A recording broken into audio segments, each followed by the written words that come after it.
ہر کام کو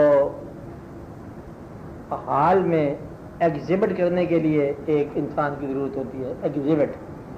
جس طرح ہم اب کتاب سے الجبرا پڑھ لیتے ہیں لیکن وہاں میدان میں عمل کرنے کی ضرورت ہوتی ہے، راستہ بتائے حل کر کے. شریعت ظاہر ہے.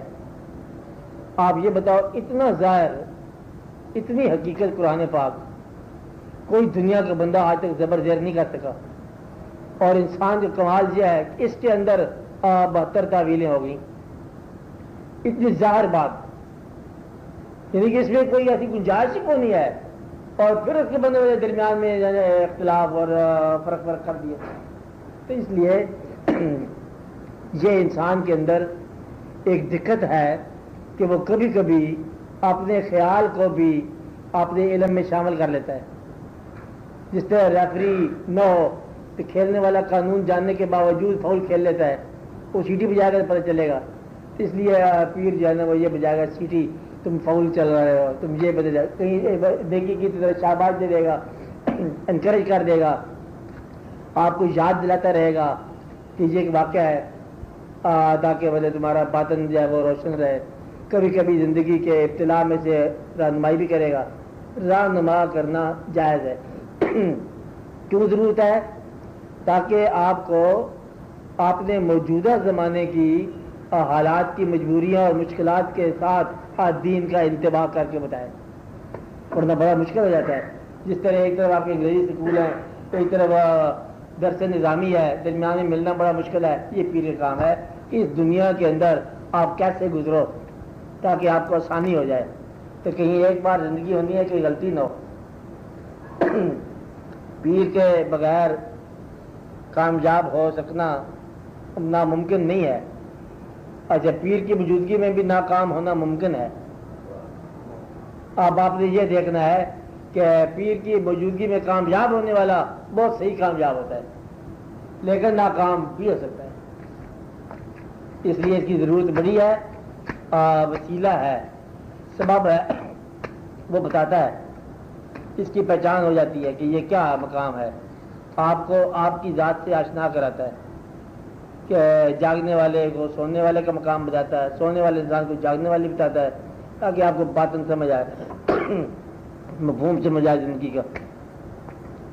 آپ تو دنیا ساری کافر بھی اب مان گئے اب تو کہ ایک گرو ہوتا ہے، گرو رجنیش ہو تو وہ بھی ماننا شروع ہو گیا. اب تو اس کی وجہ اتنی کوئی اہمیت ہے کہ کیوں نہ مسلمان کیوں نہ گرو کو مانے. ہمارے جو گردواروں کے جھگڑا زیادہ ہو گیا، سارے پیر الگ الگ ہو گئے. یہ بات ہے سچا کون جھوٹا کون. میں کہتا ہوں پیر کے سچا جھوٹے کی بات چھوڑو، مرید کو سچا ہونا چاہیے. سچا مرید پیر صاحب کو بھی گھر پہنچائے گا صداقت کے ساتھ. مرید سچا ہونا چاہیے، مسافر سچا ہونا چاہیے. سفر ٹھیک ہے، اس لیے وہ آدمی بدقسمت ہے جو یہ کہتا ہے اور جی مجھے کوئی سچا گرو نہیں ملا، وہ جھوٹا مسافر ہے. سچا مسافر جو ہے نا جھوٹے پیر کو بھی سیدھا پیر بنا دیتا ہے. اس لیے سفر کی کامیابی ضرور اس کے اندر رہنما ہونا چاہیے. اچھی بات ہے. جس طرح کہتے ہیں نا کہ یہ سفر ریگستان کا آپ جا رہے ہو. ایک آدمی کہتا ہے ریگستان کے سفر میں دیکھو راستے میں کوئی نخلستان آئے گا، پانی ہوگا. دوسرا کہتا ہے کہ اس میں نخلستان کو نہیں ہے، پانی ہونا چاہیے تیرے پاس. اب جانا انسان وہ ہے جو چھاگل بھر کے جائے. نخلستان نکل آیا تو چھاگل تیرا کون سے لے رہی ہے، گرا دینا پانی. اگر نہ نکلا تو پھر تیرے پیاس سے مرے گا نہیں. اس لیے ایک وسیلہ پکڑ لو.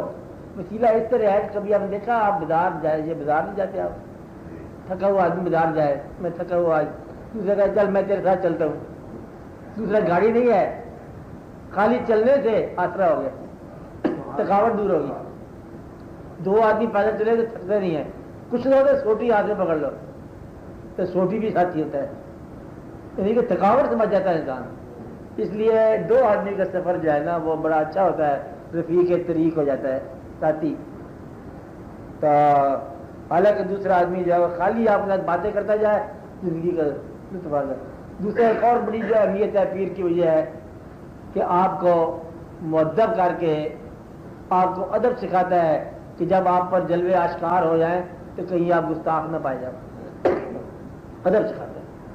اور آگے ادب کی بہت سخت ضرورت ہے کہ ایک مقام جب آتا ہے کیونکہ ہم جس ذات کے ماننے والے ہیں اس مقام کے آگے جو ہے وہ رومی راضی غزالی سارے کے سارے دور بیٹھنے والے ہیں ادب کے ساتھ. تو پیر اگر ادب ہی سکھا دے بارگاہ رسالت کا تو بڑی بات ہے. عبادت کا مفہوم سکھا دے بڑی بات ہے. تو پیر اگر نذرانہ مانگ لے یہ بھی کوئی بری بات نہیں ہے. کیا حرج ہے؟ آپ آتے میرے اس لیے آپ یہ کہتے ہیں کہ مرید مانگتے ہوں گے آپ کوئی فرق نہیں ہے. آپ ایک دل والی بات ہے.